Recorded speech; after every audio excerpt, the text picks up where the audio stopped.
Harmony's Echo. A short story. Chapter 1. The shop at the edge of town. Nestled between rolling green hills and dense forests stood an old music shop called Harmony's Echo. Time had worn its wooden facade into a patchwork of faded paint and cracks, and above the door, a weathered sign swung gently, creaking with each breeze. Few visitors came anymore. The once bustling town around it had grown quieter, its children absorbed in glowing screens rather than strings and keys. But inside the shop, time seemed to hold its breath. Rows of forgotten instruments rested in every corner.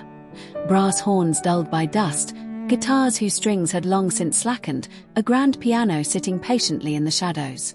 They seemed to wait, as if someone might one day coax life back into their silence. The shop belonged to Mr. Thompson, an elderly man with silver hair and a face softened by kindness. His eyes, bright and attentive, carried the same quiet sparkle as the keys of a well-tuned piano. He was more than a shopkeeper. In his own way, he was a guardian, keeping safe the remnants of music's power, even as the world hurried past without listening. One rainy afternoon, a girl named Laura pushed open the shop's heavy door. She was 12 years old, small for her age, with dark hair that clung to her cheeks, wet from the storm. She wasn't running errands or searching for anything in particular. She had simply needed a refuge from the rain, a place where she could stand quietly and gather her thoughts. The bell above the door chimed, its delicate ring echoing through the dim interior. Laura froze. It felt like she had stepped into another world. The smell of polished wood and aged paper filled her senses. Raindrops tapped the windows in steady rhythm, almost like an unseen drummer outside. Her eyes landed on a violin displayed on a nearby shelf. Its surface was worn smooth, its bow frayed at the edges, yet it seemed to call out to her. Something about the instrument stirred a curiosity she couldn't explain. "Beautiful, isn't it?" a gentle voice said.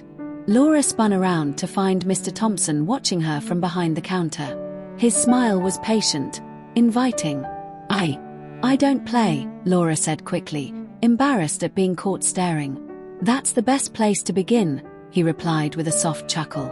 "Music isn't about perfection. It's about expression." He stepped closer and carefully lifted the violin, placing it in her hesitant hands.